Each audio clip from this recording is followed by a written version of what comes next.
topics and opinions expressed in the following show are solely those of the host and their guests and not those of W4CY Radio, its employees, or affiliates.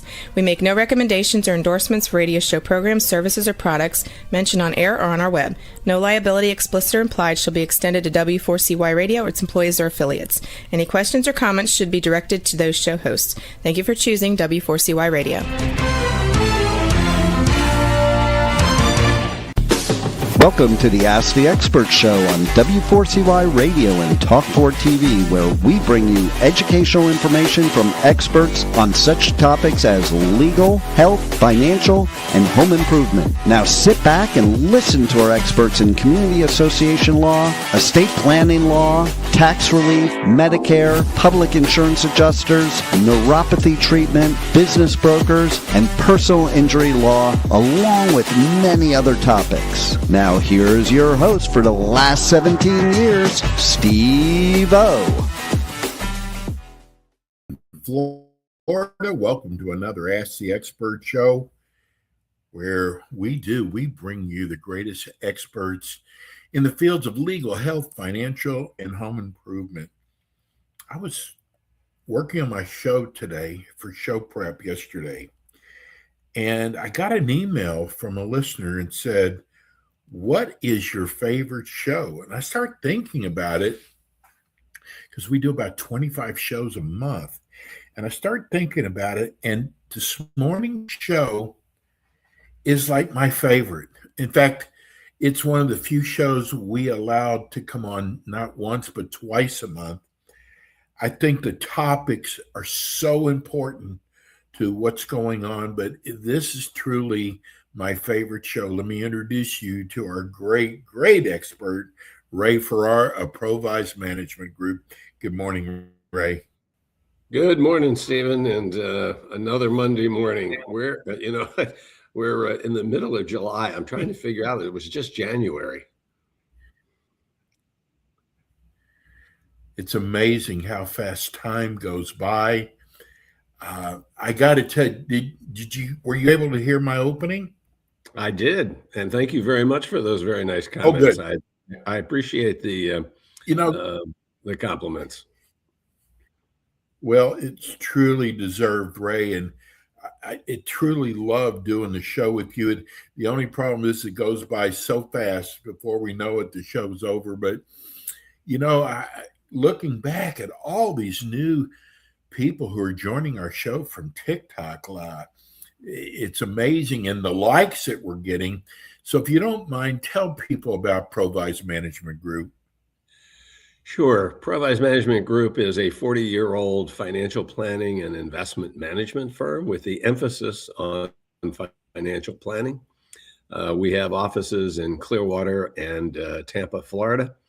And we, of course, do a lot by Zoom. And we have clients in over 30 states, about 1,200 of them. We're managing about $2.1 billion. But we see all of that as a subset of the plan itself. People can be successful without a plan, no doubt, but the odds of being successful and the depth of that success are enhanced by having a plan. Wouldn't think of building a house without drawings, architectural drawings. Wouldn't think about the lawyer going into court, at least I hope not, without a plan to win the case, or a doctor for brain surgery without a plan on what they're going to do. And I think the same thing is true. And as you know, we always offer a complimentary 1-hour consultation directly with me, not one of my associates, but directly with me to our listeners. And I really enjoy talking with folks from around the country.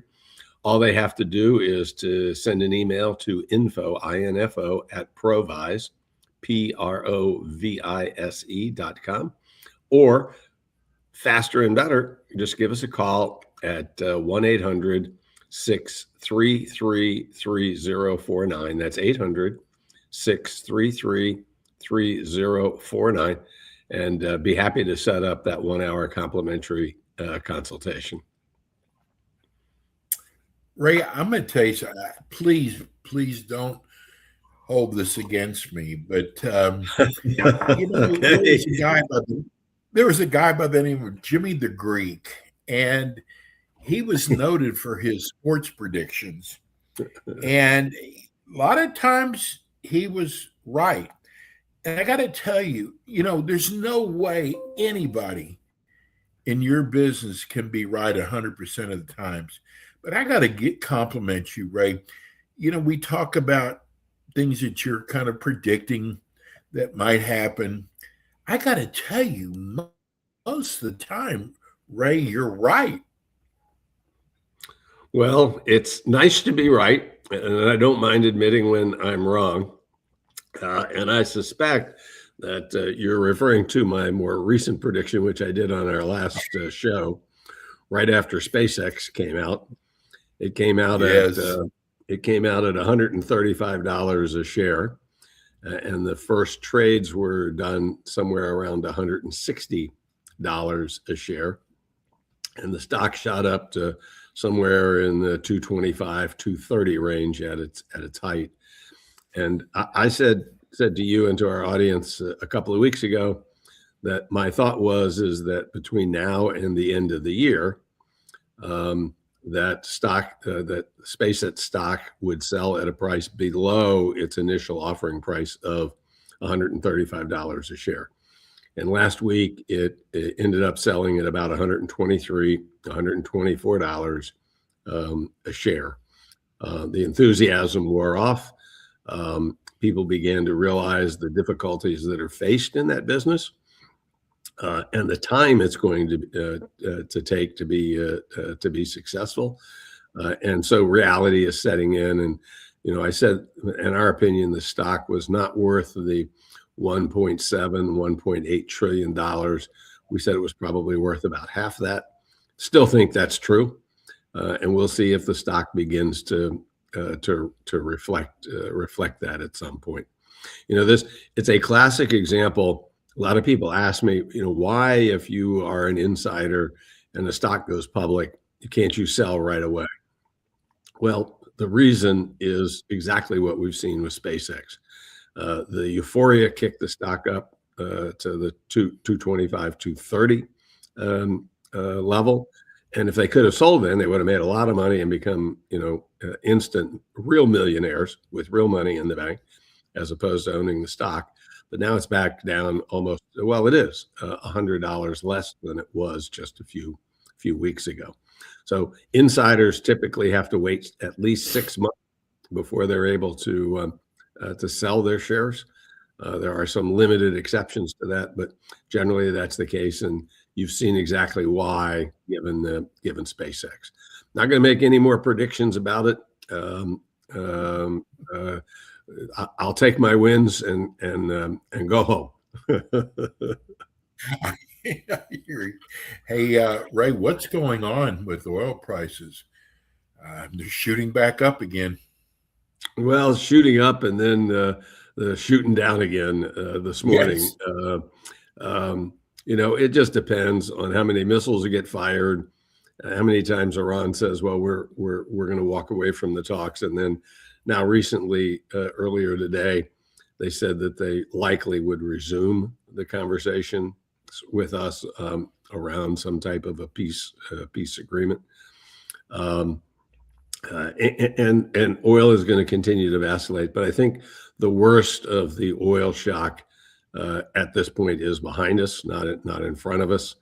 And hopefully the price will come back down to where it was last week and stabilize there in the 70s and high 80s, depending upon what kind of oil you're buying. And it's very possible that it could even slip back into the $60 a barrel if a peace deal is really reached and the Strait of Hormuz is opened. So we'll just have to wait and see, but it's mercurial and it's going to continue as long as we have these up and down movements occurring. Well, we had 3 or 4 longtime listeners to your show wanting to know if buying oil companies are good right now. So first of all, I would suggest on a long-term basis, buying energy stocks is generally is generally positive. The things you might want to consider, though, is we're in the early stages of hurricane season, and that can disrupt supplies. It can also ruin equipment, particularly refineries. So it's a very dangerous time for, at least in this part of the world, for energy companies to suffer some fiscal losses. Having said that, on a long-term basis, generally energy companies provide a good dividend for those that need cash flow. So consider that.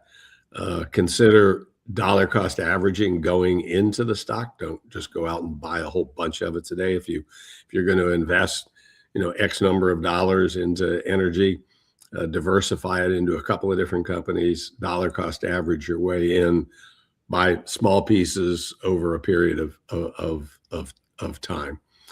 Don't want to single out one company or any one stock, but we are not at a point where we are not going to continue to consume energy and to do so at record levels. So on a long-term basis, I would say the energy sector is a good one. There's a lot of conversation about changing the way personal consumption expenditures, price index. What are they doing? And just another political trick. Well, first of all, I don't think it's a political trick. We're talking about the personal consumption expenditure index, the PCE, which is the preferred method to measure inflation by the Fed, as opposed to the consumer price index. It comes as a large bulk, that is everything, and then they have the core PCE, which is excluding food and the energy that we were just talking about. There are refinements that are taking place, as has happened in the past, as things evolve and change, and so I don't feel that there's any political trickery going on here, but people are very sensitive to that, given the current environment. But I don't think the Fed itself would allow it to be changed if they didn't feel that it was important to do so. The net effect is that there will be a little less emphasis placed on software and on hardware for computers, given all the massive spending that has occurred for data centers, for chips, et cetera. The amount of emphasis that is placed on that sector of the economy is kind of skewing the results. And so there'll be some minor tweaks that will occur. Guess is it'll probably lower the PCE by 1 or 0.2%, not 1 or 2%, but 1 or 0.2%. So you can see it's nothing that is horribly major. In May, which is the last PCE that we had, the total index was about 4.1%. The core was 3.4. So you can see that energy and food had a huge emphasis in that quarter. We should see those numbers come down anyway, because the price of oil has come down since then. And when we get the new numbers, which will be coming out very shortly. This is from Mike on YouTube. Mike's in Orlando. He wants to know, did I read inflation came down for the first time in the last 6 years? Is that correct? No, Mike, that's not correct. Over the past 6 years, we've seen inflation go from pre-COVID to something that was right around 2.2%, go as high as 9%, drop back down to something in the the high twos, low threes, and now running, as I just mentioned, somewhere in the upper threes or lower fours, depending upon the measurement that you're looking at. What you did read probably is that this past month there was a slight downturn in prices, and again, primarily related to energy, which we can all enjoy. Although I have to say, I filled up my tank this weekend and for premium gas, and it was $4.79. So prices are back up. And we're going to continue to see that fluctuation, as we talked about earlier in the show, until oil prices stabilize.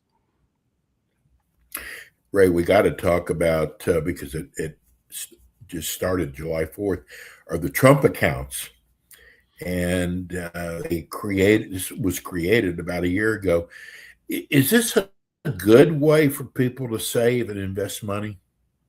So, Stephen, in the beginning, there was a lot of question about, do these accounts really make sense? And I have to admit that I was a skeptic of them. Okay, another way to save money, but were they really necessary? But having thought about it, I think it is. It could be an unbelievable wealth builder for a lot of people. First of all, every child born between January 1st of 2025 and December 31st of 2028, the government's going to put $1,000 into the pot. The Dells have said they're going to put $250 in for each of those people. The chief operating officer of SpaceX said she was going to put some of her stock into those. But is that in addition to, Ray? I'm sorry, I didn't understand, Stephen. Is that money like Dell's going to be putting in? Is that in addition to what the government's going to be putting in? That is correct. That is correct. Okay. Parents can put in, parents, grandparents, friends, neighbors, relatives, whoever can put in up to $5,000 a year into these accounts. And now these numbers are going to be generic in nature, but they're staggering. If you were to invest $5,000 a year for 17 years from birth until a child turns 18 and invested the money at 7%, at the end of those 17 years, you're going to have somewhere around $220,000 in the account. If you leave that money at the end of 18, that money then goes into a regular IRA account, just like any one is if you were working. And if you left that money alone and continued to earn 7% on it for another 43 years, it would be worth over $20 million. Wow. Now, what we have discovered in thinking about this is that when a child turns 18, they're in their lowest tax bracket ever. And when they take money out of a regular IRA, they have to pay taxes on it. It may be worth considering paying the taxes on it and moving it into a Roth IRA and allowing the money to grow on a tax-free basis. Going forward at that time, it's just another thing to consider. In any event, the world is full of good investment plans. This is another one. Money left alone can be used in retirement, but from an IRA, it can also be taken out to help pay for a college education, first home, a number of other exceptions that don't penalize you. So something to be considering as you go forward. I want to go to Eddie in New York. He's 64 years old, single. He has no heirs. He's about to retire. He wants guaranteed income for the rest of his life because he fears about running out of money. What does he do? Well, I think it's a fear that everyone has, is no matter how much money they have, that the running out of money rarely happens. What happens is we decrease or change our lifestyle by cutting back on things. But in Eddie's case, he may want to consider purchasing an annuity, and what's called an immediate annuity. And this would then be with an insurance company. So it has some stability behind it, but there's still some risk. If anything were to happen to the insurance company, he could lose his money. So it's only guaranteed by the insurance company. It's not guaranteed like a CD or a treasury bill where it's the full faith and credit of the U.S. government. But by setting up an immediate annuity, they will calculate what is called a single life expectancy and pay him a monthly amount or quarterly amount, depending upon how he wants to do it, for the rest of his life. You want to talk with more than one insurance company to get quotes from them, because they will differ, and they could differ substantially, particularly over time. But that's something that you can consider. So it's a single life expectancy on an immediate annuity that would be probably most appropriate. You might want to not put all of the money into that immediate annuity. You may want to spread it amongst a couple of different companies just to have some diversification, would be number one. And number two, you might want to set aside a little bit of it to have into some type of other investment that might provide some hedge against inflation. So things for you to consider. Most importantly, get together with an insurance expert. Make sure that they disclose the commission and any other penalties or issues that might be involved, although there should not be any penalties in a single premium annuity, other than once you do it, you're pretty much stuck with it. Ray, how do people reach you? Folks can reach us, Stephen, one of two ways. You can send us an email at info@provise.com, and that's info@provise, provise.com, or give us a call at 1-800-633-3049. We always offer that 1 hour complimentary consultation with me. And happy to set that up. You can also sign up for our newsletter, which we send out every 2 weeks to folks with our thoughts on the economy, things that are changing in tax law, financial planning ideas that you may want to consider or begin having a discussion around. So again, info@provise.com or 800-633-3049. Ray's with us twice a month. He'll be back with us the first Monday at 9 p.m. Eastern Time. Ray, thanks again. We love doing the show with you. And hey, watch out for that storm. All right. We'll be careful, and you as well. Thanks, Stephen. Have a great week. Thanks, buddy. That's Ray Ferrara, Provise. We're going to go to a quick break. We'll be right back. Thanks for tuning in today to the Ask the Expert show on W4CY Radio and Talk4 TV. Tune in next week and every week to hear more from our experts on personal injury, insurance, air condition repairs, estate planning, Medicare, and many other topics in the areas of legal, health, financial, and home improvement. See you next week.